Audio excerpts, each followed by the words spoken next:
Bom dia. Vocês estão tudo calminhos, né? Tomaram banho de rio. O bom dia até foi um bom dia, né? Uma coisa meio...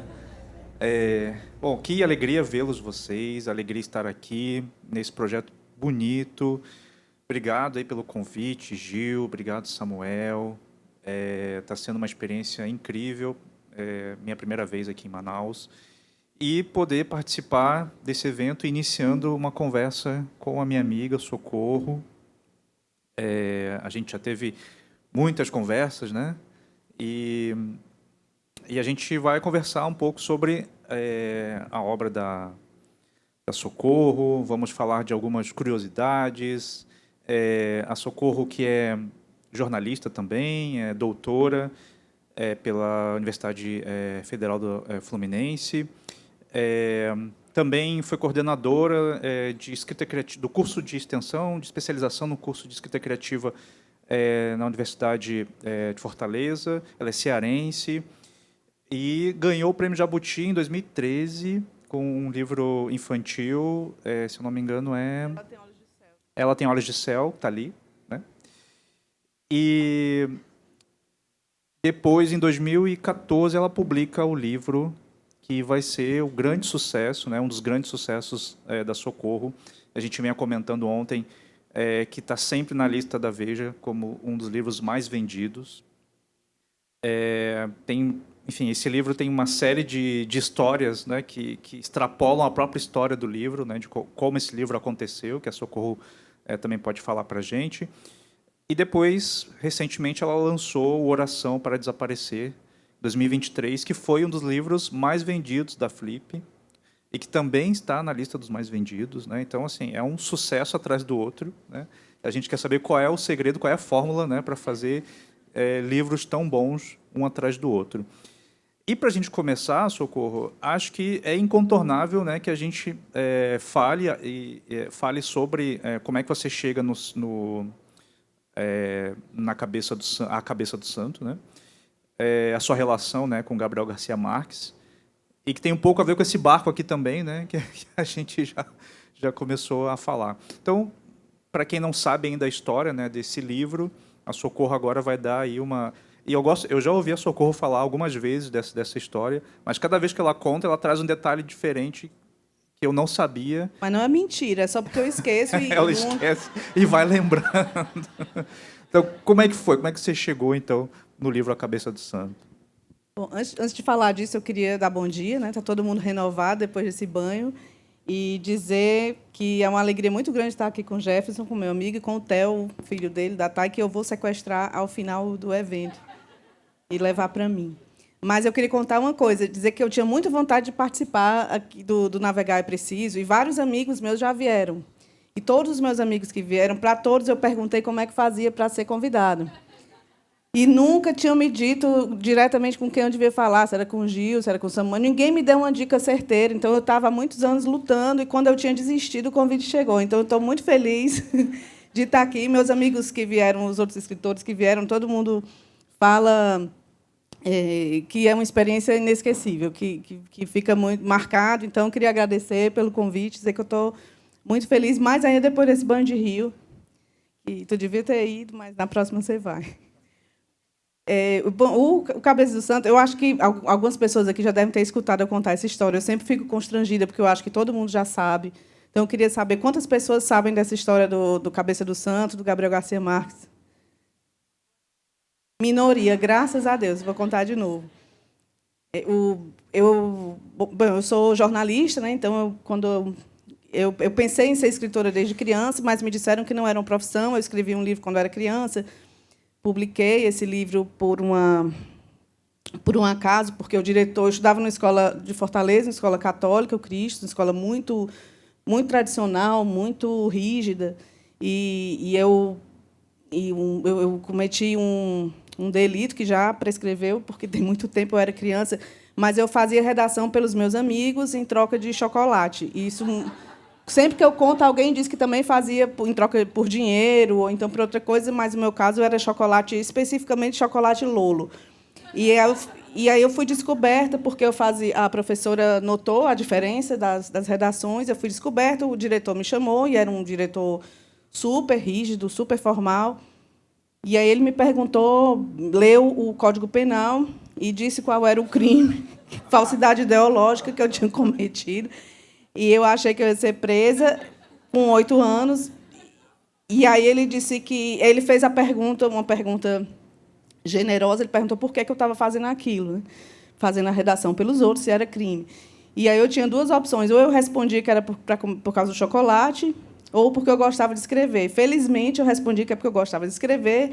Ele me incentivou a família, e eu publiquei, com a ajuda da escola e de um diretor de cinema, Rosenberg Cariri, um diretor lá do Ceará, um livro chamado Pipoqueiro João, que era uma história já antecipando muita loucura, era um pipoqueiro sequestrado por bruxa, já era um negócio que indicava um certo problema com a estrutura da realidade, porque eu já levava o pipoqueiro para outra esfera.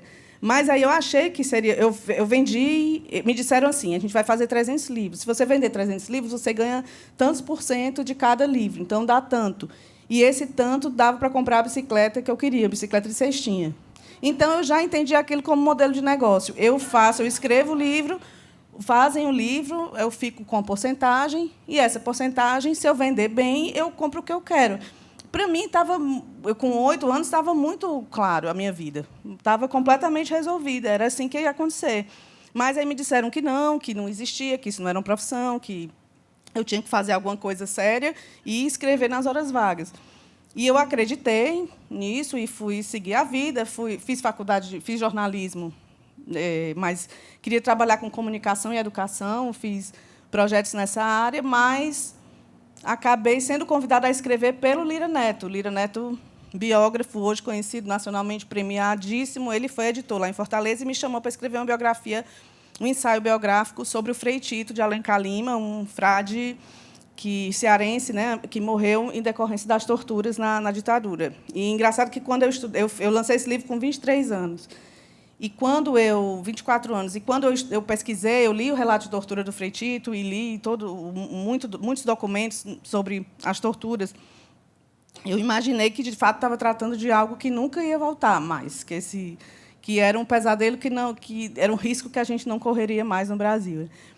Então, eu publiquei esses livros, e aí comecei a publicar ficção para crianças, a convite da editora, onde eu publiquei o Frei Tito e a Raquel de Queiroz, também fiz um ensaio biográfico sobre ela, e queria seguir como biógrafa, como jornalista e biógrafa, era isso que eu queria fazer. Eu ia pesquisar a Olga no mestrado, entrei no mestrado em literatura para pesquisar o Olga do Fernando Moraes.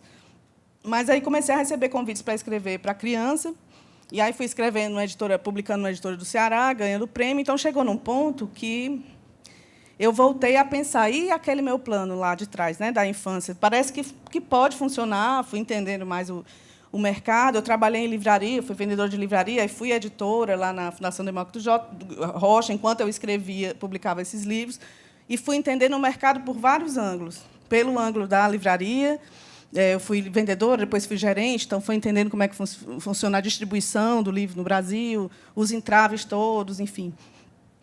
E depois eu fui vendo que dava. E aí, agora a minha chance, eu acho que eu preciso fazer um curso para escrever ficção. Aí fui procurar um curso, isso era 2006, em Fortaleza não tinha curso nenhum. Existia já o curso do professor Assis Brasil, lá no Rio Grande do Sul, mas eu não tinha como ir para o Rio Grande do Sul naquela altura, minha primeira filha era pequena. E aí eu encontrei um livro que eu tinha comprado, que era Como Contar um Conto, do Gabriel Garcia Marques. Já que eu não posso fazer um curso, eu vou ler esse livro que vai me ensinar como contar um conto. Mas o livro não era um manual, né, de escrita, era uma transcrição de uma oficina do Gabriel Garcia Marques, uma oficina que ele fazia todos os anos, há 20 anos, na Escola de Cinema em Cuba, que foi uma escola que ele fundou, junto com 3 amigos. O terreno foi dado pelo Fidel Castro, em San Antônio de Los Baños, é a 1 hora de Havana, é um pomar de laranjeira, assim, um laranjal, e a escola no meio, é um projeto incrível. E ele fazia todos os anos essa oficina lá no fim do ano, e eu, muito ingênua, disse, eu vou mandar um e-mail, perguntar quanto é, eu trabalho, junto o dinheiro que for, seja quanto for, eu vou trabalhar até ter esse dinheiro e vou fazer essa oficina.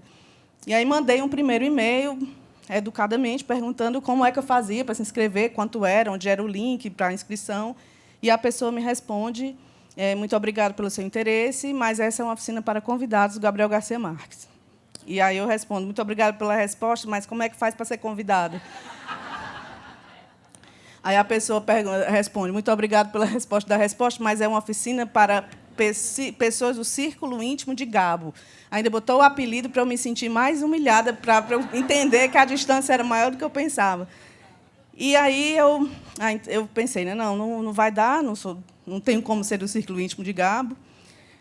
Tentei ainda entrar no círculo íntimo de Gabo, porque eu tenho uma sorte. O meu compadre, padrinho da minha filha mais velha, é o Frei Beto, que me conheceu quando eu lancei aquele livro criança, porque eu lancei na escola da irmã do Frei Tito, e o Frei Tito era muito amigo do Frei Beto. Aí eu lancei o livro com 8 anos nessa escola, e ela mandou para o Frei Beto, e ele me mandou uma carta que foi a coisa mais linda assim, que me aconteceu, e ele dizia que eu continuasse a escrever e tal. Para mim, naquela época, isso foi muito importante, continua sendo. E a gente se reencontrou, e ele é padrinho da minha filha. Aí eu fui: Frei Beto, é o seguinte, eu estou querendo ir para essa oficina. Aí ele disse: socorro, desista, porque outras pessoas com carreira, assim, escritores com a carreira mais conhecidos que você já tentaram, não conseguiram, é impossível, desista. Você já está insistindo demais, vamos pensar outra coisa. Mas eu não conseguia desistir, de verdade. E eu continuei fazendo o quê? A única coisa que eu podia, mandar mais e-mails. Tinha uma lista de professores da escola, e eu fui mandando e-mail para todos, em ordem, na ordem que estava lá no site. Eu mudava o texto, né, mas eu perguntava sempre a mesma coisa, se não tinha um jeito, será que ano que vem vai ser diferente? Ia perguntando para um e para outro, e até que, depois de muitas mensagens dizendo a mesma coisa, que era uma oficina para convidados, chegou num ponto em que eu vi que eu tinha que desistir, porque estava virando loucura. E aí eu acordei um dia lá, disse: hoje é o dia em que eu vou desistir, eu vou decidir desistir, isso está indo longe demais. Aí sentei para escrever o e-mail, e aí comecei. Aí fui procurar, né, já tinha levado o nome de todo mundo, e vi um nome lá que eu não tinha visto ainda, que era M. Júlia, Maria Júlia. E aí eu mandei o e-mail para essa Maria Júlia. Eu disse: prezado Maria Júlia, meu nome é Socorro, sou de Fortaleza, estou interessada na oficina do Garcia Marques, mas já me disseram que é oficina para convidados, e esse é o meu último e-mail. Porque, às vezes, a gente sonha coisas e a gente vê que esse sonho não pode ser real. Aí eu comecei a abrir meu coração, e era muito, muito, muito, muito brega esse e-mail, muito dramático. Me pediram, fizeram uma matéria no Fantástico comigo, com o Cabeça do Santo, aí disseram: a gente quer esse e-mail, né? A gente quer mostrar. Eu: não, claro, eu tenho tudo. E aí eu fui reler o e-mail e disse: eu não vou mostrar esse e-mail para acabar com a minha reputação, porque é muito, muito música de sofrência, porque é um negócio assim, a gente sonha sonhos impossíveis, sonhos que a gente não pode alcançar, e a vida também é feita dos sonhos desfeitos. Era um negócio. Era daí para pior. E aí, drama. Aí eu disse assim, no fim: eu só estou mandando esse e-mail mesmo porque eu gostaria de pedir, se um dia essa oficina mudar a forma de ingresso, por favor, me avise. Adeus, socorro. Em espanhol, que fica Maria do Bairro. Adiós. Ainda mais com esse meu nome, Adiós, socorro. E aí mandei para a Maria Júlia, e ela me respondeu quase imediatamente. Aí ela começa assim: estimada Socorro, já estou ciente do seu interesse na oficina. Aí o que era o negócio? No almoço, os professores almoçavam todos juntos numa mesa só, no mesão, lá no refeitório. Era todo, aluno e professor junto. Então, todo dia, um chegava e dizia: hoje fui eu. E eles já estavam, quando eu cheguei, todo mundo realmente me conhecia. E aí ela respondeu: eu sei do seu interesse, mas essa oficina é para convidados, e, inclusive, ele já mandou a lista de 2006. Aí deu enter 2 vezes, aí disse: mas ele disse que esse ano só tem 9 nomes e a oficina tem 10 vagas. Só que eu não posso só botar seu nome na lista. Você me manda, era uma terça, até quinta você me manda em uma página um parágrafo com o seu currículo e em outro parágrafo com o resumo de uma história que você quer desenvolver na oficina. Se ele gostar, ele convida. A oficina é gratuita, a gente dá hospedagem, alimentação, e o governo brasileiro paga a passagem. Até quinta-feira, adeus, Maria Júlia. Aí eu tinha de terça para quinta para encontrar uma história, para resumir essa história em um parágrafo, que é super difícil. Às vezes você tem até um plano geral de uma história, mas você conseguir resumir em um parágrafo é dificílimo. E até a quinta-feira para fazer isso e abrir a chance abrir a porta que eu queria tanto, né, que eu estava tentando tanto. E aí eu recorri aos meus artigos de jornal que eu tinha guardado fui procurar as histórias que eu tinha guardado e achei uma história real lá do Ceará, que é de uma cidadezinha chamada Caridade, que mandou fazer uma estátua de Santo Antônio de 33 metros, para que a cidade fosse um centro de peregrinação religiosa, como é Canindé, como é Juazeiro do Norte. Mandaram fazer a estátua. Estava dando tudo certo, colocaram o corpo em cima do morro, estava dando tudo certo, até o pescoço, e as peças da cabeça eles foram construídas de forma simétrica, estavam numeradas, então, 1 e 1, 2 e 2, não estava dando tudo certo, estava indo tudo bem, até que o mestre de obras tomou uma cachaça à noite, uma cachaça mais assim, com mais intensidade, e deu a ordem para montar a cabeça no chão, para levar a cabeça inteira para o corpo. E o morro é muito íngreme, até hoje é difícil o acesso, você tem que fazer. E aí não subiu, a cabeça não pôde subir, porque é muito pesada, muito grande. Ela é, não sei, do tamanho aqui, mais ou menos, desse palco, ela é do tamanho de uma casa, ela é mais alta do que aqui. E não subiu, está no chão até hoje, desde 1984. E aí a história era que a matéria do jornal entrevistava uma senhora que dizia que era um absurdo, que nunca tenham resolvido isso, que é um sacrilégio com Santo Antônio, porque essa casa já serviu de banheiro, serve de motel, serve de morada de bicho. Aí ela dizia até um vagabundo já morou lá dentro. E aí eu gostei do vagabundo. Fiquei imaginando o que seria de um personagem, de um morador de rua, de uma pessoa sem ira nem beira, que entrasse na cabeça e ouvisse os pensamentos do santo. E foi isso que eu escrevi. Um homem andando pela estrada, encontra um lugar para se abrigar da chuva, procura um lugar para se abrigar da chuva, acha uma gruta, entra. Quando acorda, 5 da manhã, ouvindo voz de mulher, e descobre que, na verdade, que não tem mulher nenhuma, que são as orações das mulheres reverberando dentro da cabeça, cujo corpo está no alto do morro. Foi isso que eu mandei, mais ou menos isso. E aí ele aceitou, eu fui convidada para a oficina, fui para a oficina. Éramos 9 no fim, porque teve um que não pôde ir. Todo mundo já conhecia o Garcia Marques, era um filho da melhor amiga da esposa dele.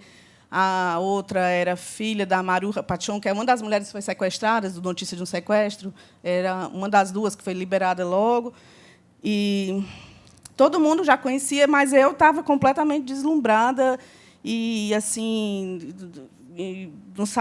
eu não conseguia conter a minha felicidade e tudo, e estava todo mundo normal, agindo normalmente, menos eu. Tinha uma que... Está gravando, né? Ah, mas ela nem vai saber, não vai ver, não. Tinha uma que era amante de um diretor de cinema alemão, amigo dele. E ele pediu para botar a moça na oficina para eles se encontrarem, porque ele ia estar lá por causa do Festival de Cinema de Havana. Então, a moça estava nem aí. Ela disse na cara do Garcia Marques que na oficina não estava servindo para ela, porque ela, na verdade, era poeta. E aquilo ali não estava servindo para nada. E eu estava completamente fascinada. Então, chegou o primeiro dia, todo mundo tinha que contar as suas histórias. Só eu tinha mandado a história, né? Porque as outras pessoas tinham entrado de outras formas. E aí foram contando a história. E o primeiro, ele disse, bom dia, pode começar. Aí apontou para o espanhol, para o Cris. O Cris contou lá a história dele, era um homem encapuzado. Aí ele disse, eu não entendi nada, esse homem corre, está com capuz. Pensa na outra história, amanhã você traz. Próximo. Aí o próximo contou, ele... Olha, não vai render, porque essa personagem, ela não sei o quê, no meio da história você não vai conseguir... Não vai mais saber o que fazer com ela, pensa melhor amanhã. Então, rapidamente, ele chegou na minha vez e ele não gostou da história de ninguém antes da minha. E aí, quando estava faltando assim, umas 4 pessoas para chegar a minha vez, eu imaginei que eu ia ser expulsa, porque eu não... Todos eram nativos de espanhol, eu tinha aprendido recentemente para ir para o curso. Sei lá, tinha estudado 4 ou 5 meses. Não, nem isso, talvez, 3 meses. Eu não era do cinema, não sou da área de cinema, o curso era de roteiro de cinema. Todo mundo tinha muita experiência com audiovisual, eu não tinha nenhuma. Então, a chance de eu ser expulsa era real. E eu, quando comecei a contar a história, ele já estava sentado, assim, cansado, meio deitado, e ele foi levantando com uma cara muito séria, olhando para mim.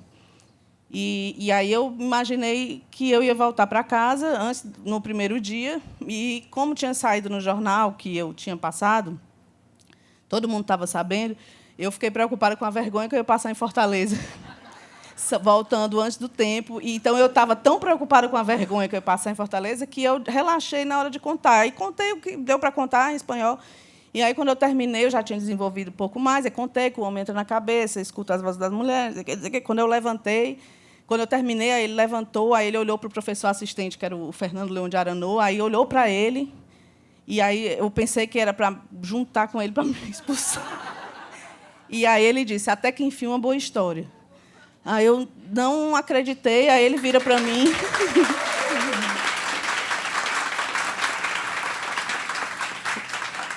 Ele vira para mim e diz assim, mas brasileira, o homem existe, a cabeça você inventou. Eu disse, não, a cabeça existe, o personagem eu inventei. Aí ele, não, existe uma pedra que parece uma cabeça lá na sua cidade. Eu disse, não, realmente uma cabeça. Ele, não. Aí ele começou a falar devagar, como se eu não estivesse entendendo por causa do espanhol. Eu estou perguntando se existe uma pedra que parece com uma cabeça. Eu disse, não, é realmente uma cabeça. Ah, é uma gruta, mas pode entrar. Eu disse, pode entrar. Então, é uma gruta. Eu disse, não, é uma cabeça. Estou perguntando. Era isso mesmo.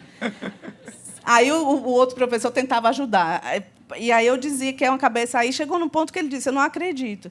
Só que eu tinha filmado, né? Isso era 2006, a gente não tinha smartphone que eu pudesse mostrar com facilidade. Eu tinha filmado numa mini DV. Aí a gente passou a tarde passando para DVD, aí no outro dia ele começou, bom dia, brasileira, cadê a cabeça? Aí eu disse, eu trouxe a filmagem, aí coloquei. Eu fui à escola esse ano, 18 anos depois, a sala de aula está exatamente igual. A TV ficava assim no móvel, e botaram perto dele, e ele ficou assim, assistindo a filmagem. Eu filmei para mim, para eu ver a minha proporção, a minha altura em relação à altura da cabeça. Então, foi uma filmagem. E eu estou toda despenteada lá na época, continuo também, mas despenteada do mesmo jeito, isso aí não mudou. Mas é uma filmagem que eu não imaginei que ele fosse ver. Né? E aí ele vê, ele diz assim, como é o nome desse lugar onde você vem? Eu disse, é Ceará. Aí ele, que lugar estranho. E aí, assim, a oficina durou uma semana, as outras pessoas levaram as outras histórias, enfim, não deu para desenvolver muita coisa lá. Né? Durante a oficina, eu não fiz muita coisa do texto, não, até porque não dava tempo e porque, depois da aula, a gente só almoçava e ia para o Festival de Cinema de Havana. E, quando dava 3h, meu espanhol começava a falhar. Então, eu começava a receber morrito para me comunicar melhor com meus amigos. E aí ficava de ressaca. Não rendeu muito bem, não rendeu muito de escrita, mas foi uma experiência de muita força, assim, de ter o aval dele e estar perto dele, que foi uma pessoa que, na época, eu estava justo nessa decisão entre ter uma vida profissional paralela à escrita, e ele estava ali na minha frente, tendo feito exatamente a escolha oposta. Né? Ele largou o direito, a faculdade nem terminou, para trabalhar com o jornalismo e com a escrita literária. E os meus amigos também, o grupo, a gente ficou muito ligado. Uma das alunas é minha grande amiga hoje, uma colombiana. E aí, no último dia, teve uma festa.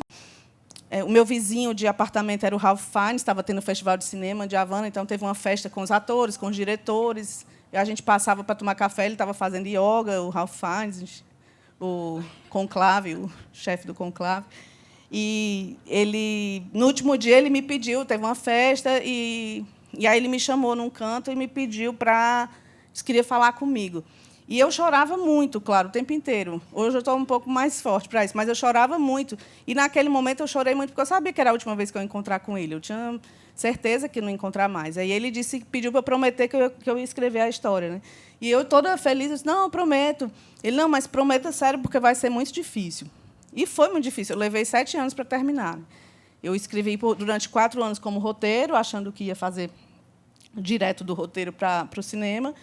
E aí, depois eu desisti e voltei. Depois dos 4 anos, passei 3 anos escrevendo como texto literário. E saiu em 2014. Aí, quando saiu em 2014, o livro vendia ok. Ele todo ano tinha uma nova reimpressão. Mas, depois de 2023, é que o livro foi descoberto. Assim, as pessoas não... E eu contei hoje para o Samuel que aconteceu uma coisa. A edição francesa desse livro só existe por causa de uma vendedora da Livraria da Vila, que a gente não sabe quem é, nunca conseguiu descobrir. A editora francesa veio ao Brasil, Foi à Livraria da Vila, pediu uma indicação de um livro brasileiro muito bom, e a vendedora disse, tem que ser esse, vocês têm que publicar isso aqui na França. Esse livro é muito bom, entregou o Cabeça do Santo, ela leu e me fez a proposta, publicou em Paris em 2017. E agora publicou Oração para Desaparecer, a mesma editora. Então, eu devo a esta vendedora da Livraria da Vila, que a gente tem que descobrir quem foi, 2016. Ou seja, mais ou menos 40 minutos por pergunta, esse negócio não vai dar certo, não. A gente tem que caminhar na floresta ainda. Entrevistar a Socorro é muito fácil, né? Porque você faz uma pergunta, tá pronto. Eu lembrei, Socorro, daquela história também que você conta quando você foi numa escola e uma aluna... Você lembra dessa? É muito bom. Você conta. Essa é maravilhosa, né? Quando eu comecei a escrever, publicar livro infantil para criança, aí eu fui a uma escola lá de Fortaleza, aí juntaram-se 4º, 5º, 6º, 7º ano num auditório enorme. Vocês imaginem o que enorme. Esse menino de 10, 11, 12, 13 anos, uma gritaria, uma confusão, e eu lá na frente, primeira vez que eu fui a uma escola, fizeram logo isso. E aí eu falei lá um pouco, não sei o quê, e a professora, quem quer fazer pergunta? Quem quer fazer pergunta? Aí uma menininha lá atrás levantou a mão, aí ela veio, a coordenadora disse, tem que ser aqui, tem que ser com o microfone. Aí lá vem a menina, aquelas menininhas assim, do cabelo bem penteadinho, bem arrumadinha, bem com cara de estudiosa, séria. Aí pegou o microfone com as 2 mãozinhas, olhou para mim e disse, senhora Socorro Acioli, se a senhora é escritora, por que a senhora ainda não morreu? Bem séria. Não era uma brincadeira, era uma pergunta séria. Ela não estava brincando. Assim. E aí o auditório todo começou a gritar com ela, e ela foi ficando envergonhada, e a professora não sabia se brigava com ela. E eu tentei explicar, não, pessoal, mas a pergunta dela é boa, ela tá dizendo que ela nunca viu um escritor vivo na frente dela. Todo mundo falando. Porque ela, há uns anos, sei lá, isso em Fortaleza, né? Isso em 2006, 2007, o mercado era muito diferente. O mercado literário para crianças, principalmente, era muito diferente. A gente não tinha livraria especializada. Na minha infância, o que eu li foi com vendedor porta a porta, vendendo enciclopédia ou a obra do Monteiro Lobato, era o que a gente tinha de opção. Ou alguém que trazia algum livro e comprava em outro lugar. Então, mudou muito. A gente ter hoje um número imenso de livros para crianças tem muito a ver com o momento bom que a gente teve de compras do PNBE, PNLD, que muita gente passou a produzir, e muitas editoras criaram um selo a mais, um selo para crianças e jovens, e isso estimulou a produção nacional, e hoje a gente tem um monte de autores escrevendo para crianças e jovens, mas isso era muito diferente na época. Eu estou falando isso lá, tem mais de 20 anos. Coitada da menina. Ela deve ter mudado de escola. Acho que foi. Você contando a long line, né, da Cabeça do Santo, é muito cinematográfico, assim, as imagens, né, desse homem chegando, né, na Cabeça do Santo, e aí começa a ouvir vozes, né? E recentemente, né, soubemos que o livro vai virar filme, né? E eu queria saber como você chegou no segundo livro, né, na Oração, porque me parece que já tinha alguma coisa da Oração na Cabeça do Santo também, né? Assim, essa ideia da fé, da religião, da memória, né? Na Cabeça do Santo, Samuel vai atrás também das suas origens, né, do avô e do pai. E aí a gente chega no Oração para Desaparecer, a gente tem a Aparecida, enfim, que também tem uma trajetória de busca, né, pela memória das suas origens, né, desse apagamento, né, também me parece que você criou, na verdade, um universo muito próprio, assim, e uma dicção única, singular, né, da literatura brasileira. Como foi você chegar, né, no Oração, e o que você achou de diferente, assim, na elaboração do Cabeça e na elaboração do Oração, né? Eu estou perguntando isso para que a gente entenda que, às vezes, para chegar num romance, olha só tudo que a Socorro teve que fazer, né, até chegar na história que a gente conhece hoje, né? Imagino que a oração também deva ter tido esses caminhos também que não são retos, eles são meio tortuosos, né? Vai e volta, né? Então, como é que foi, se você viu uma diferença também de um livro para o outro? Não, teve muita diferença. O Oração, uma amiga minha foi para uma exposição de fotos históricas do Ceará e me ligou de lá, disse: olha, eu estou vendo uma foto aqui que é a tua cara. Em geral, as pessoas fazem isso quando vem alguma coisa muito estranha. Elas dizem que é qualquer história muito estranha. E aí era uma foto de uma igreja enterrada, coberta de areia até a metade, assim, com as pessoas na frente. Uma foto do final do século XIX. E ela mandou para mim a legenda, né, que era uma igreja na praia, em Almofala, no Ceará. Tinha essa igreja que ficou enterrada. E aí eu fui pesquisar a história da igreja, ficou realmente 45 anos enterrada, é um fenômeno de praias no mundo inteiro, de dunas móveis, né, um fenômeno geológico que acontece, que cobre vilas inteiras, e, no caso, foi a igreja, e uma parte da vila, e a igreja ficou enterrada, e depois o vento desenterrou, e a igreja está lá, funciona até hoje. E eu vi a foto, e fui ler, fui pesquisar, fui ler tudo que eu pude encontrar sobre a igreja, mas eu não encontrava uma história para puxada ali, né? Não estava conseguindo encontrar por onde é que eu ia. No caso da cabeça, lá na matéria de jornal já existia um personagem que era o vagabundo que morou lá dentro. Eu tinha muita coisa, foi entregue ali, né, já. Esse contraste entre um andarilho, um vagabundo, sei lá, o que fosse, dentro de uma cabeça santa, de um santo como Santo Antônio, já me deu ali uma semente muito fértil.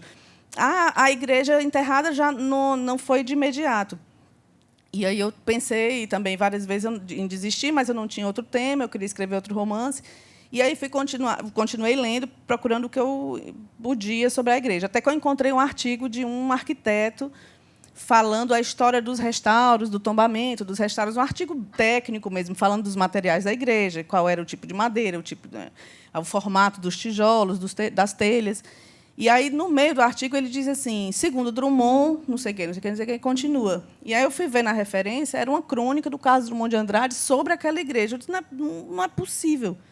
Como é que ele chegou a saber dessa igreja, né, vindo? E aí eu descobri o seguinte, falando depois, inclusive, confirmando com o neto, com o bisneto, amigo do Afonso, o Pedro Drummond, que ele que o Drummond, quando funcionário público, ele era parecerista dos projetos, dos pedidos de tombamento no IPHAN. Ele lia os processos, os pedidos de tombamento, e ele escrevia pareceres sobre isso. E aí chegou lá para ele o pedido de tombamento da igreja, e ele contou do material, e ele ficou muito impressionado. E ele começa a crônica dizendo: eu peço mais ou menos isso, né? Eu peço aos poetas, aos sábios, aos pintores, aos artistas, prestem atenção na igrejinha de Almofala. E aí ele vai contar a história da igreja, não pelo ponto de vista geológico, mas dos Tremembés, do povo Tremembé que morava na região, porque a igreja é aquela história que aconteceu em várias cidades, né, de beira de rio, de praia, de um indígena encontrar uma imagem sacra católica e entregar a imagem dessa imagem, ser construída uma igreja, e essa é a história da igreja de Almofala também, com a imagem de Nossa Senhora da Conceição. E foi feito um pacto de paz na construção dessa igreja, que não se cumpriu. Aconteceu um massacre de Tremembés, e os Tremembés dizem que a igreja foi coberta por vingança dos encantados, por vingança da encantaria. O vento é um dos encantados, e isso foi uma vingança. E, a partir daí, ele conta que, o Drummond conta na crônica, que, no dia em que a igreja foi interditada, que não se podia mais entrar, é o dia dessa foto. Na foto tem um monte de gente, assim, algumas pessoas, como uns 30 pessoas, e um senhor a cavalo, que é o bispo do Ceará, o padre Antônio Tomás, que foi até lá para fazer duas coisas: para interditar a igreja, ninguém entra mais porque vai desabar, vocês vão morrer, e para retirar as imagens, inclusive a Nossa Senhora da Conceição, que os Tremembés adoravam e chamavam de labareda, porque, quando eles viram a primeira vez, ela parecia uma chama de fogo, uma labareda na areia. E aí o Drummond conta. Então, uma mulher do povo, chamada de prostituta, Joana Camelo, tira o tamanco do pé e joga na testa de padre Antônio Tomás, abre um corte, sangra muito. Aí eu gostei da prostituta Joana Camelo. Agora eu tenho uma personagem e eu tenho ali um começo de enredo para trabalhar. Ali, sim, aí, a partir da crônica dele. E sem essa crônica, esse livro eu não teria escrito, porque eu não estava conseguindo encontrar. A não sei que alguma coisa acontecesse depois, mas eu acho que não.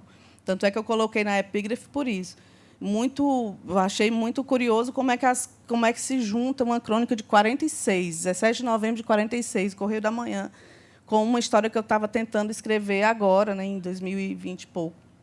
E aí, daí, o percurso para construir o livro foi de fato, muito longo. Aí, se eu contar, a gente não vai passear na floresta. Como é que o Félix Ventura foi parar no Oração? Que é um personagem do Lago à Lusa, né? Aliás, a Socorro recebe pessoas ilustres, né, na sua casa.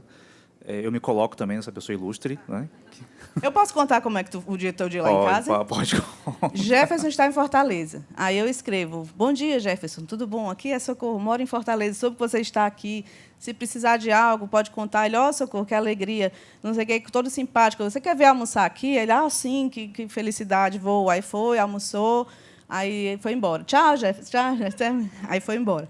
Aí, quando dá 40 minutos, liga o Jefferson: Socorro, eu posso voltar? Eu gostei tanto. Não.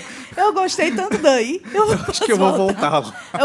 Pode voltar, claro. Aí ele: eu posso levar uma amiga? Pode voltar com sua amiga, que era a Nani Rios, da Livraria Baleia. Da Livraria Baleia, lá de Porto Porto Alegre. E a gente passou o dia lá. No dia seguinte, ele almoçou lá em casa de novo.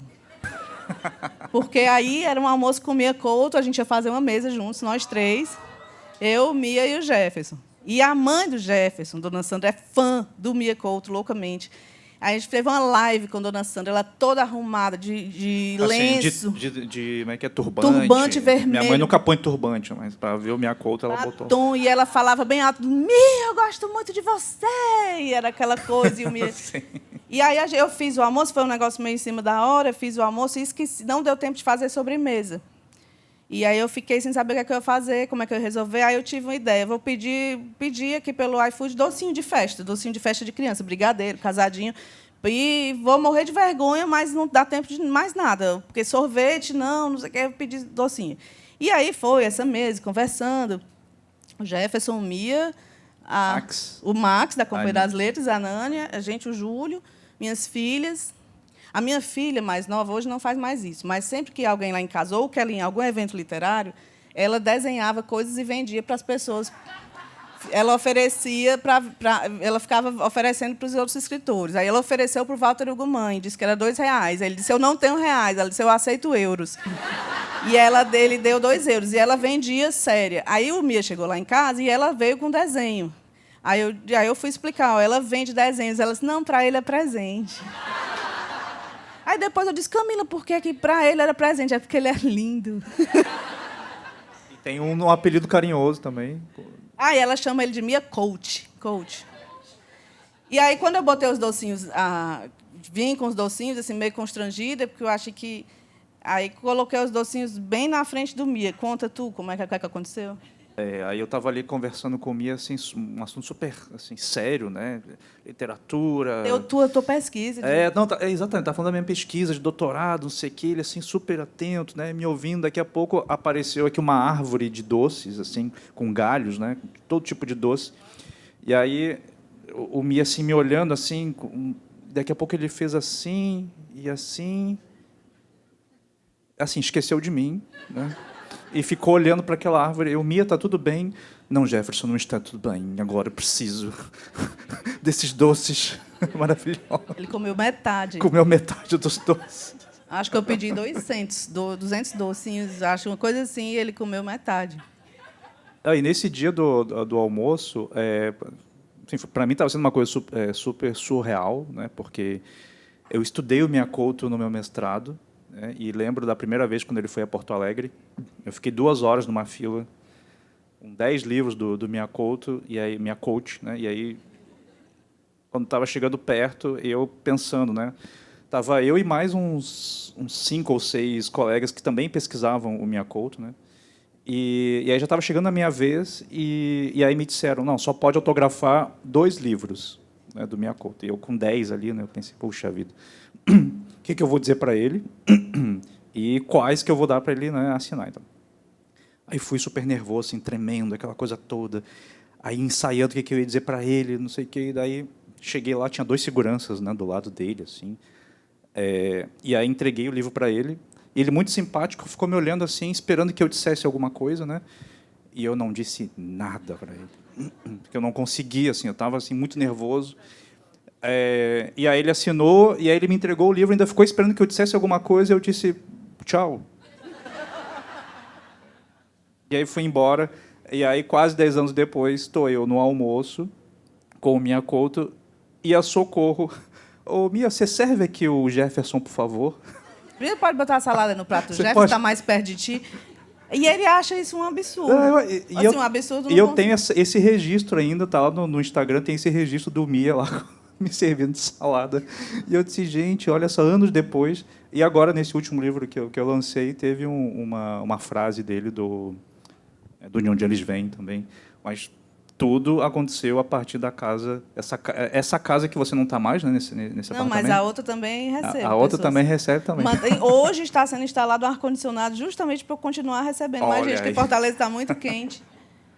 Mas a gente falou nisso por causa do personagem do Agualusa, né? Sim. Do Félix Ventura. É que quando eu comecei o livro, que eu sabia que a personagem ia ser, que eu decidi que essa mulher ia começar o livro sendo desenterrada, sem memória, eu precisava que ela, na busca por essa memória, para saber o que aconteceu com ela conversasse com alguém. Aí a primeira coisa que eu pensei foi que ela fosse a um psiquiatra, a um médico, a um psicólogo.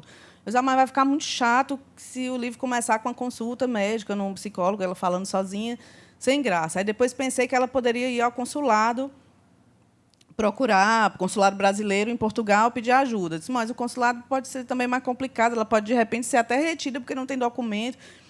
Como é que ela vai conseguir? O que o consulado pode fazer por uma mulher que não tem documento, que não sabe o nome, que não tem como localizar? Também não vai dar certo. Com quem que ela poderia conversar? Nesse mesmo dia, o Agualusa mandou uma mensagem pedindo para ficar lá em casa com a Yara e a Kianda, porque ele ia para Teresina e precisava passar um dia em Fortaleza. Aí lembrei do Félix Ventura, que é um personagem do Agualusa que trabalha inventando passados para as pessoas. Você chega lá, em geral, no caso do Félix Ventura, eram criminosos que queriam criar uma nova identidade para seguir a vida de outra maneira.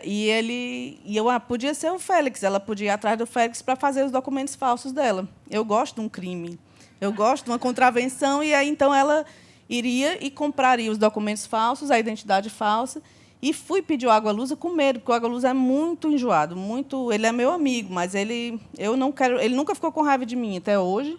Eu espero que ele não fique, porque ele é muito... Se ele ficar contrariado, ele diz na cara mesmo. Então, eu fiquei com muito medo. Eu mandei uma mensagem: Agualusa, eu queria pedir uma coisa, mas eu não sei se eu devo, mas eu vou pedir, mas, por favor, se for muito atrevimento, você, por favor, me desculpe. Pedi muitas desculpas, aí pedi para usar o personagem, e ele deixou, muito feliz. E faz muita propaganda do livro por aí. Deu certo, felizmente, ele não ficou com raiva de mim, mas foi porque eu fiquei tentando encontrar esse interlocutor para ela, né? E o Félix Ventura é um interlocutor perfeito.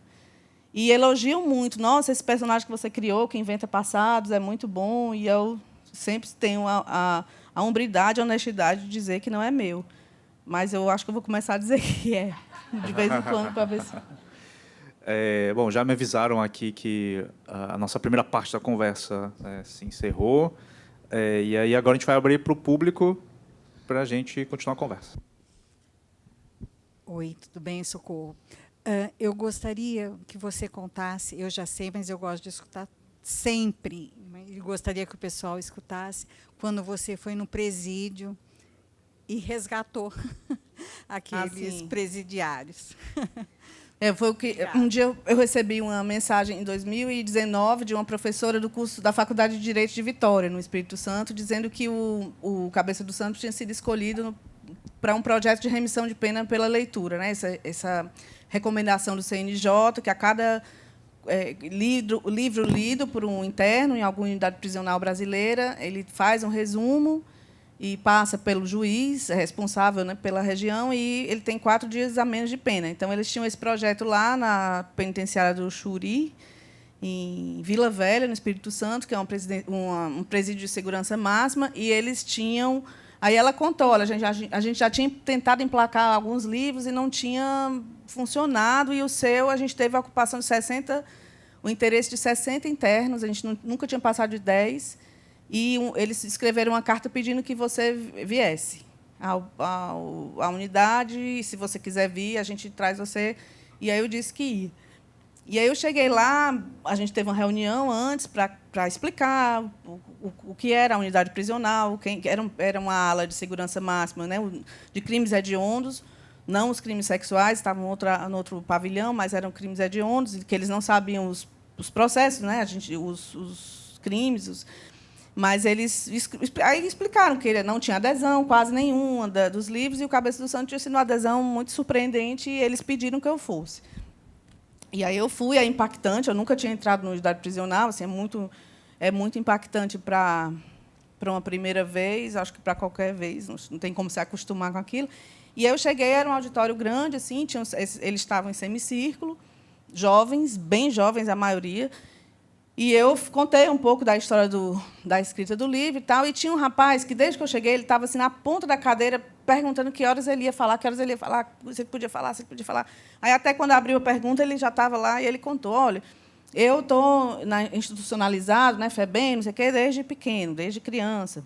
Eu aprendi a ler lá, não sei, ele falou lá qual foi a unidade, e eu não gosto de ler, e aí trouxeram um livro aqui para a gente ler, e era um livro com as palavras em alemão, eu não entendi nada, depois foi outro, não entendi nada.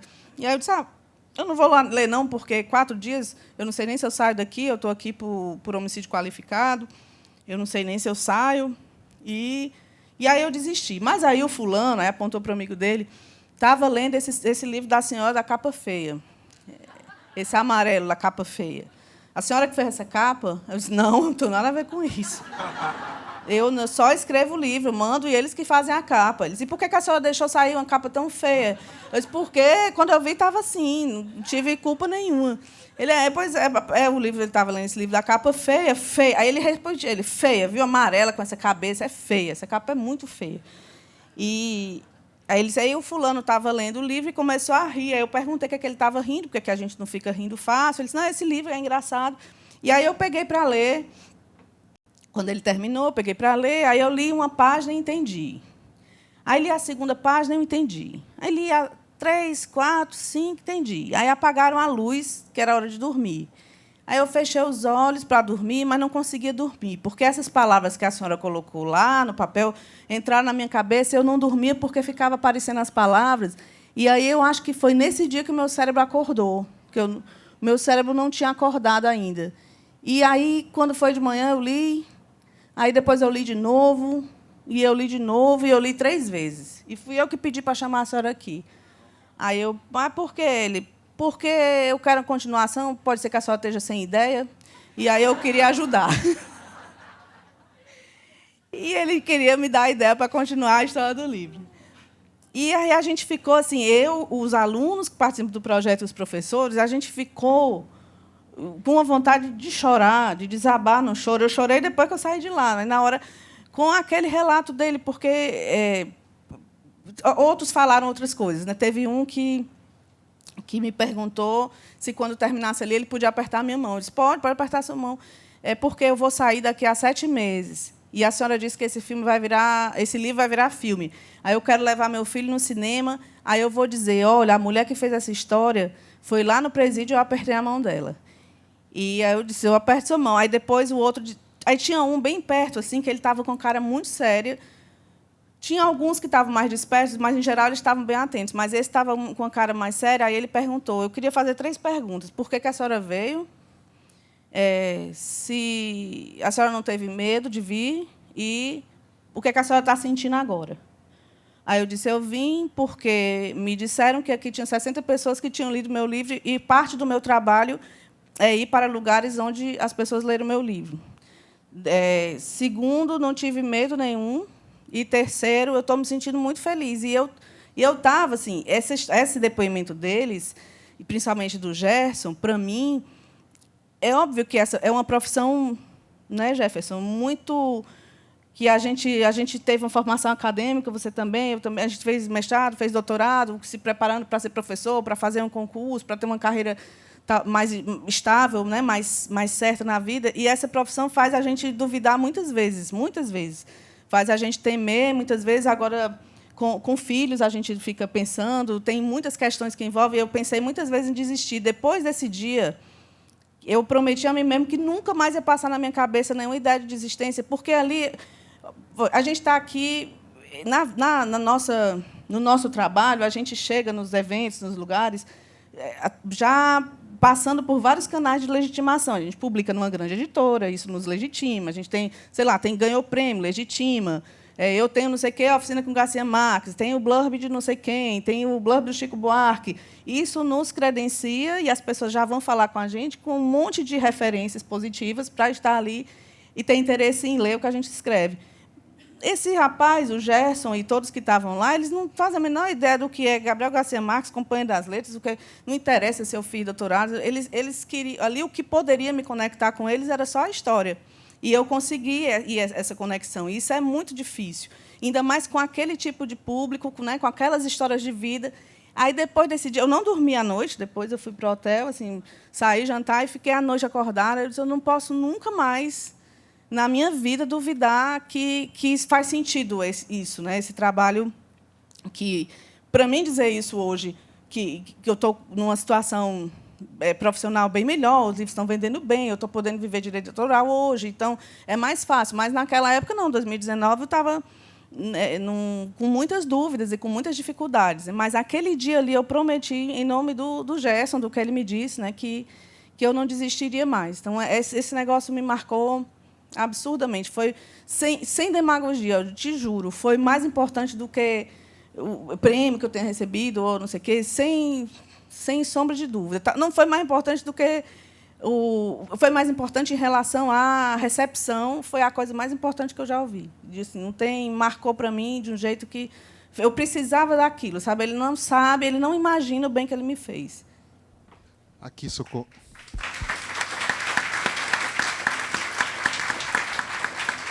Eu vou pedir que você fale também o seu nome, tá bom? Quando você fizer a pergunta. Meu nome é Enéas. Eu escutei você falar de muitas vitórias suas e só faltou completar uma coisa. A bicicleta você comprou? Porque foi a primeira, se comprou, foi a primeira vitória. Comprei uma bicicleta CCzinha, cinza, de cestinha, que era a que eu queria. Comprei na época. Mas, na época eu fiquei mais feliz com a carta do Frei Beto, dizendo que tinha lido o livro, do que com a bicicleta. Mas foi minha primeira vitória, assim. E, no fim das contas, eu estava certíssima. É assim mesmo que funciona, né? Você escreve a história, faz o livro, você ganha a porcentagem e compra as coisas que quer. É assim mesmo que funciona. E, no meio do caminho, acontece um monte de coisa boa, faz um monte de amigo, viaja, vem para o Rio Negro. Isso é uma vida muito boa. É uma vida muito feliz. Aqui, isso.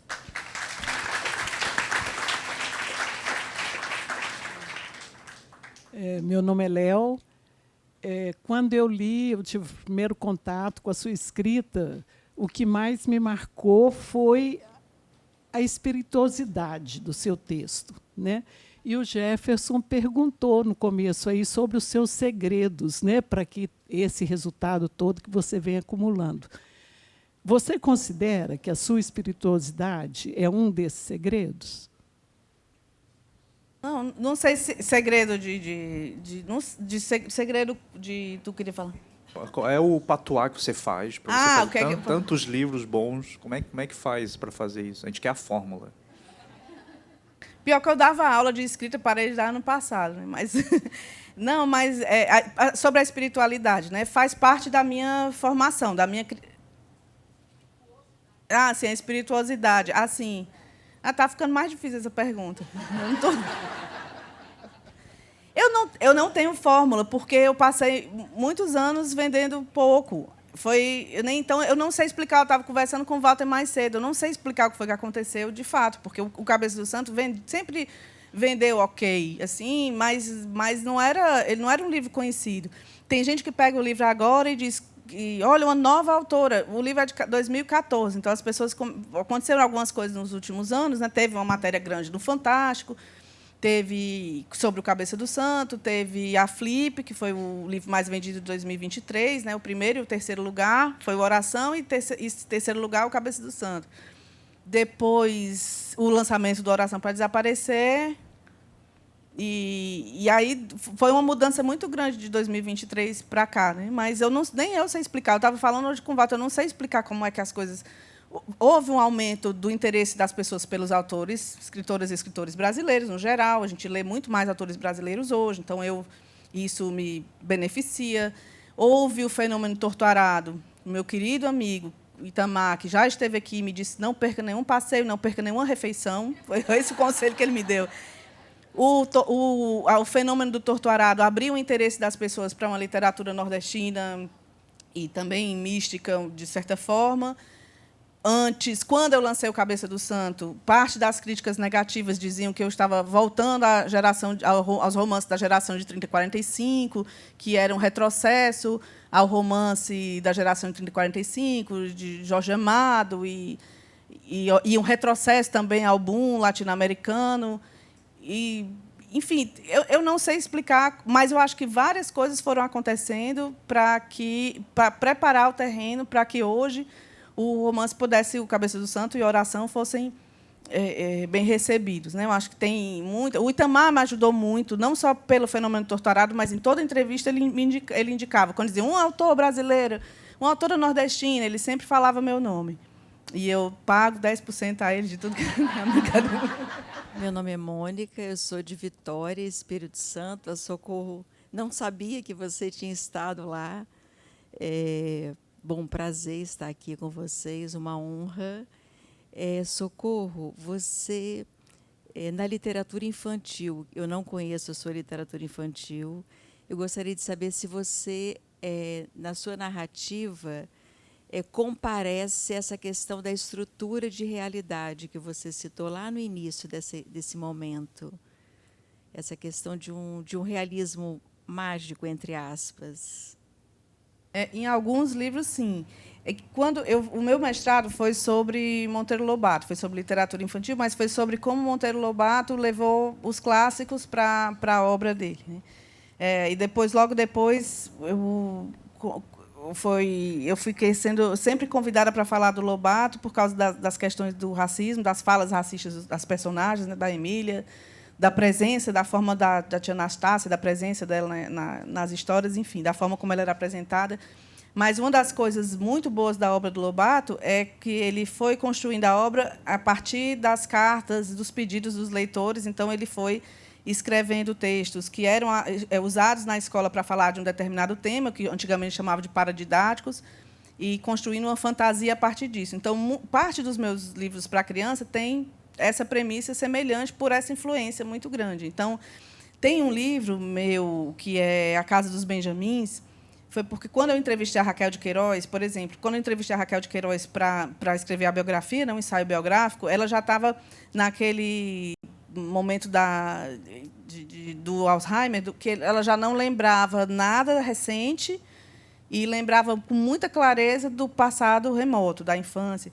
Então, nessa conversa, eu perguntando, conversando, e ela tomando vinho, porque ela tomava o copo cheio, 3 copos cheios de vinho no jantar, 3 no almoço, e nessa ela me contou, me descreveu onde era a casa que ela construiu, que ela morou, onde ela escreveu o 15, onde ela escreveu o João Miguel, que para mim é o melhor livro dela, Caminho de Pedras, e ela me deu o endereço com a referência dos anos 30. Eu encontrei essa casa, que ninguém sabia que existia. Eu encontrei a casa e levei a casa ao conhecimento público. Depois ela pôde ser tombada. E esse livro, A Casa dos Benjamins, ele tem um pouco de realismo mágico, porque a personagem criança, quando entra, ela consegue voltar ao passado e ter esse encontro com a Raquel na casa como era nos anos 30, né, quando ela morou lá, por exemplo. Então, tem também esses elementos misturados de realidade e fantasia. Aqui, Socorro. Oi, Socorro, meu nome é Isabela. Te ouvir é muito gostoso, você é muito divertida, além de uma excelente escritora. E eu queria te perguntar quem que você lê, o que você gosta de ler, quem que você gosta de ler, para a gente poder anotar também. Eu leio o Jefferson Tenório, os presentes. Eu li muito, como eu falei, minha leitura de infância foi Monteiro Lobato, então eu li a obra inteira, a infantil, né, algumas vezes. Depois, por causa do mestrado, mas dos contemporâneos, as leituras que me influenciam mais, assim, da vida adulta para frente, Gabriel Garcia Marques, obviamente, Li muito muitos autores brasileiros, nordestinos, principalmente, mas muitos autores brasileiros, Drummond, muita poesia. Ai, meu Deus, vai ser muita coisa. Muita poesia, Adélia Prado e Adília Lopes, em especial, as duas. Estou tentando ler tudo do Ítalo Calvino, tudo que eu não li, e completar. Li muita coisa do Cortázar. Aí sou muito apaixonada hoje, estou meio fascinada pela Olga Tokarczuk, que sempre falo dela, a polonesa, e principalmente sobre os ossos dos mortos. Ai, meu Deus. Eu estou lendo a Mariana Salomão Carrara, estou lendo tudo dela, e, vixe, sei não, Júlio, me ajuda? O Alessandro Barico, também gosto muito. Lígia Fagundes Telles. Vixe, Maria. O Gabriel Garcia Marques, eu já falei. Falei. Inclusive, eu fui recentemente à casa, está aberta a visitação no México, a casa onde o Gabriel Garcia Marques escreveu 100 Anos de Solidão. Não sei se vocês sabem. Se solicitar visita, você pode ir até lá e visitar o quarto, que era um quartinho que ele montou lá, que ele chamava de cova. Tem um teto bem baixo, ele é assim baixinho, e você pode entrar e visitar. Estive também o Guimarães Rosa, e aí eu estive também recentemente no apartamento onde o Guimarães Rosa escreveu Grande Sertão Veredas. Fiz todo um balacobaco para conseguir, porque é um apartamento que cabe 12 pessoas ali ao lado do Forte Copacabana, é super caro no Airbnb. E aí era 2.000 e tanta a diária, e eu queria ficar sozinha lá, era muito caro. E aí eu descobri onde é que alugava. Aí falei com a empresa de aluguel, disse, olha, eu sei que esse apartamento, porque ele é anunciado como um apartamento, não tem nenhuma referência a Guimarães Rosa, é um apartamento que está lá para alugar, e é muito mais alugado por estrangeiros. E aí eu descobri o endereço lá, o e-mail da imobiliária, e aí disse, olha, eu sou escritora, sou louca pelo Guimarães Rosa, eu queria fazer uma proposta, eu tenho, sei lá, quantos seguidores, 40 mil seguidores, grande coisa, né? Mas aí eles... E aí eu posso divulgar o apartamento para que as pessoas saibam que foi do Guimarães Rosa, porque eu acho que isso vai atrair a atenção de muita gente. Isso é um lugar muito especial, né? Ele escreveu o Grande Sertão Veredas aqui. E tem um depoimento do Haroldo de Campos, ou é do Augusto de Campos, agora eu não sei, que está no YouTube, que ele conta um encontro que ele teve com o Rosa na Alemanha, e o Rosa contando, olha, eu deitava no chão nu e eu lutava com o demônio enquanto eu estava escrevendo. E era lá na sala, lá no lugar que ele escrevia. Então, esse apartamento é muito importante. Eu sei que ela caiu no meu papo e me deu 3 diárias grátis. Aliás, as minhas cartinhas, tudo que eu quero, eu escrevo uma cartinha. Se eu soubesse, eu tinha já escrito uma cartinha para vir para cá, porque eu não sabia para quem que eu tinha que mandar. Mas, quando eu preciso qualquer coisa, eu escrevo uma cartinha. Minha cartinha funciona para tudo. Aí essa cartinha deu certo, e a Vera Tess, que é a neta, né, neta da Araci, que foi a pessoa que encontrou o Rosa morrendo, né, e era a netinha querida dele, chegou nela, e ela autorizou, depois eu peguei o contato dela e fui para o apartamento. Eu vou contar essa história. Gil, dá tempo? Dá, né? Tá, a gente ainda tem alguns minutos. Eu fui para o apartamento, então fui toda animada. Eu vou para o apartamento de Guimarães Rosa, comprei um computador novo. O nome do computador é Riobaldo, a senha do computador é Riobaldo. E aí fui toda feliz, porque eu queria escrever o meu livro novo, que é o Delírio São Pedro, escrever um pouco lá. E fui na maior alegria. Aí cheguei lá e tinha umas moças fazendo a limpeza, né? 3 pessoas fazendo a limpeza, aí elas pediram desculpas. O apartamento é imenso, então tem uma parte aqui, um corredor enorme, e lá, no fim, tem essa sala, que era a sala de trabalho dele, a biblioteca.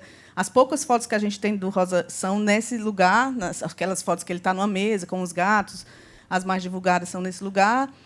E está todo original, os azulejos, está tudo do jeito... Não os móveis a família trocou tudo, lógico, mas todo o mobiliário fixo é original, da biblioteca dele, tudo original. Então, eu cheguei, as moças estavam limpando ali na primeira sala, e aí pediram desculpas, porque não tinha conseguido terminar de limpar até eu chegar. Não se preocupe, não, porque eu quero ir lá para outra sala.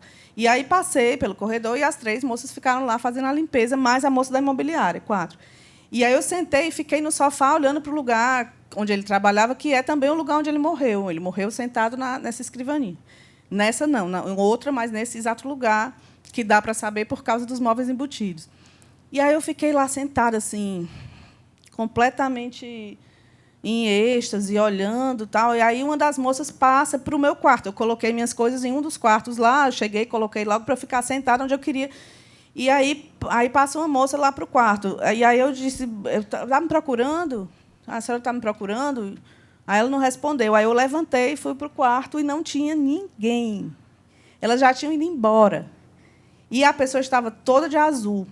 E aí tinham me dito que a Araci, quando viva, dizia que ainda via o Rosa no apartamento. E aí eu, meu Deus. Aí fui mandar mensagem para a neta dele, para a Vera. Sendo que a Vera é uma médica, é uma pessoa super objetiva, assim, pá, pá, pá, pá, pá. Eu, meu Deus, eu não posso falar de fantasma assim de cara. Aí eu fui, Vera, esse móvel é original? Aí mandava uma foto da prateleira. É original, tal. Aí eu mandava uma maçaneta. Vera, essa maçaneta é original? Aí ela, é original. Vera, esse azulejo é original? Aí, assim, na quarta pergunta, eu disse assim, Vera, eu me desculpe se for desrespeitoso, mas eu queria fazer uma pergunta. O Guimarães Rosa usava pijama azul? Aí ela, ele só usava pijama azul. Aí eu, lascou. Aí eu... Outra pergunta, o quarto dele é aquele quarto do canto esquerdo, quando você estava de virada, é o quarto do canto esquerdo? Ele, não, o quarto dele é o do corredor. Aí eu, ai, que alívio. Ela, o quarto do canto esquerdo é onde ele foi velado.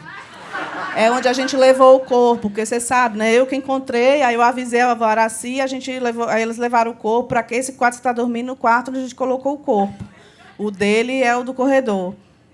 E agora? Eu fico no quarto onde ele colocaram o corpo, ou eu fico no quarto onde ele dormia. Aí eu fui até o quarto onde ele dormia, que era constantemente gelado, o tempo inteiro. E eu acho melhor ficar no outro, porque é mais fácil ele gostar do dele, né, do que onde ele dormia. E aí fiquei lá esses 3 dias, sabe-se Deus como. Quando eu terminei, eu fiz essa tatuagem em frente, assim, tinha um estúdio da chave desse quarto dele, eu tatuei de um lado e do outro lado aqui o símbolo do infinito Olha, eu gostaria de não ter tido medo, ter chamado para conversar, mas, infelizmente, eu não consegui. Mas quem foi alugar um apartamento já fique sabendo que pode aparecer um senhor de pijama azul, mas qualquer pessoa, se vocês quiserem o link do aluguel, é só... Eu não ganho nada, mas eu acho que esse apartamento precisa ser conhecido. As pessoas precisam saber que esse apartamento existe, né? E a família também quer isso. Eles querem que as pessoas saibam que esse lugar está lá. Agora, eu acho que deveria ser de outra maneira, né? Talvez transformado em algum lugar aberto à visitação pública, não sei. Mas tem fantasma. Oi, Socorro, Flávia aqui. Eu queria te perguntar um pouquinho, voltar lá para Socorro criança, que você falou que gostava de escrever, que já vinha com histórias e causos inusitados e coisas malucas que vinha à sua cabeça e você queria contar. Queria saber da sua casa, da sua mãe, seus avós, como é que era a questão dos contadores de história na tua infância, porque você conta a história, fala muito bem das histórias, não só escritas, mas a forma como você conta. E queria saber um pouquinho disso, da literatura dentro da sua casa e desses contadores de história da sua infância. Eu vou tentar pegar leve, porque a minha vida familiar foi muito, principalmente na infância, foi muito difícil. Eu fui criada pela minha avó materna e por uma tia materna também. E a minha mãe era paciente psiquiátrica grave, ela tinha esquizofrenia muito severa, então não convivia, mas não morava com ela por essa impossibilidade, né? E isso também faz parte, né, de tudo que foi acontecer. E eu também não convivi com meu pai porque ele se matou quando eu tinha 3 anos de idade. E esse pai não me diziam isso, então eu tinha um pai que morreu, mas não diziam de quê. E não essa infância permeada assim. A minha mãe, dentro dos sintomas da esquizofrenia, ela tinha 2 coisas muito marcantes. Uma era um corte com os vínculos afetivos. Ela não conseguia ter vínculo com ninguém. E o outro é que ela tinha uma religiosidade muito exacerbada. Ela acreditava em tudo. Ela falava de tudo. E o único passeio que eu fiz com ela na vida foi para um cemitério para visitar o túmulo de uma criança que fazia milagres. O único passeio que eu fiz, assim, a convivência ela era violenta, então não tinha como, eu não podia deixar que eu ficasse com ela, né? Mas ela me sequestrou um dia e me levou para esse cemitério, e ela contava depois, quando ela estava tranquila, assim, ela contava que eu ria muito, que eu achava tudo muito engraçado e que eu ficava muito comportada. Aí ela inventou que eu era muito doente. Eu tô rindo, é trágico, mas hoje em dia eu tenho que rir. Ela faleceu em 2008 e ela inventou que eu era muito doente e que estava me levando para a menina me curar, que tinha me curado. Eu não sei, ela inventou uma mentira lá na hora e o pessoal acreditou, e eu achei muito engraçado. Então, inventar e escrever era uma forma também de me proteger de um ambiente que era muito complicado, muito complexo. A minha avó era do sertão, do Rio Grande do Norte, e ela gostava de contar a vida dela. Todo domingo ela contava as mesmas histórias da vida dela. Eu comprava cerveja escondido para ela, com 7 anos, 6 anos, eu já ia comprar as cervejas escondidas e um picolé, que era o meu pagamento. E aí ela me contava, ela tomava a primeira, aí ela já amolecia a língua, aí ela me contava que a raiva dela é porque o meu bisavô não deixou que ela fugisse com um lampião. Quando o Lampião passou pelo Rio Grande do Norte, ele sequestrou um casal de idosos, escreveu uma carta, ele escrevia umas cartas ótimas, o Lampião escreveu umas cartas maravilhosas, e aí ele escreveu uma carta para o jornal local de Mossoró, dizendo que trocaria o casal de idosos por uma moça bonita para ser a mulher dele. A minha avó tinha 13 anos, se ofereceu, e o pai dela disse que ela não ia. Então, se esconderam no mato, comendo melancia por 3 dias, para que ela não fosse. Não é por Lampião fazer nada, é para que ela não fosse. Ela passou a vida contando essas coisas do sertão, e ela era semi-analfabeta, mas tinha esse repertório de histórias. Então, foi sempre entre a vovó contando coisas e eu tentando escapar de uma realidade que era muito dura, muito difícil, né, para mim, para todo mundo, lógico, principalmente para a minha mãe, que sofreu muito. E aí eu era tímida, era asmática e precisava escapar. Então, essa leitura e a escrita, inventar essas coisas absurdas, malucas, às vezes perguntam, de onde vem tanta imaginação? Aí eu digo, é transtorno mental. Aí nunca sabe o limite entre imaginação, criatividade e os transtornos mentais. Mas era uma forma de ter um mínimo escape ali entre tudo que estava acontecendo, né? Mas hoje, com tanta coisa, né, eu tenho 50 anos, e com tanta coisa, eu acho que eu devo muito a essa cabeça da minha mãe, essa presença da cabeça da minha mãe, olhando a realidade de uma maneira tão conturbada, mas, ao mesmo tempo, sempre procurando. Ela ia para tudo, qualquer manifestação religiosa, ela ia para tudo. E é uma coisa que eu continuo fazendo também, assim, sempre que eu posso, para conhecer a fé, a forma de entender a fé dos outros. Ela, apesar daquele caos que é a cabeça, né, de uma pessoa com um transtorno tão grave, ela tinha uma busca pela fé que com certeza me marcou também. E foi isso. Eu queria poder contar uma história mais suave, mas é a que eu tenho, né? E tá bom assim. Eu tô de bem com isso, tô de bem com essa história.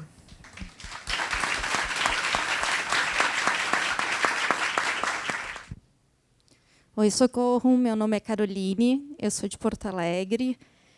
A minha pergunta ia mais ou menos na linha da última pergunta, então talvez eu vá dizer que eu estou muito emocionada. Há 1 ano atrás, eu estava encharcada em Porto Alegre. Hoje eu estou encharcada de boas histórias, de pessoas incríveis. É muito bom estar aqui. E eu sei que tu, daqui a alguns dias, vai estar lá em Porto Alegre para a Feira do Livro, que foi criada em função da enchente, né? Então, muito feliz de te ouvir e dizer que eu acho que o teu livro ele desperta um simbolismo necessário na vida de hoje.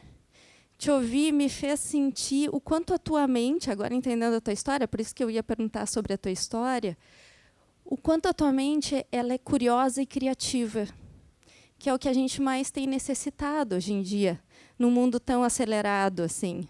Então, eu acho que quando faz falta a curiosidade, a criatividade, porque tudo chega tão rápido na gente, um livro como o teu, ele é uma bênção, né?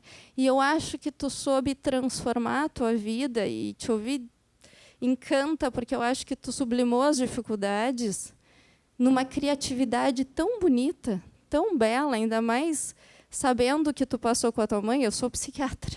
eu sei o que é uma esquizofrenia. Então, eu quero te parabenizar e te agradecer por estar aqui encharcada da tua história, da tua vida e do teu mundo mental curioso e criativo. Obrigada. Obrigada, muito boas palavras.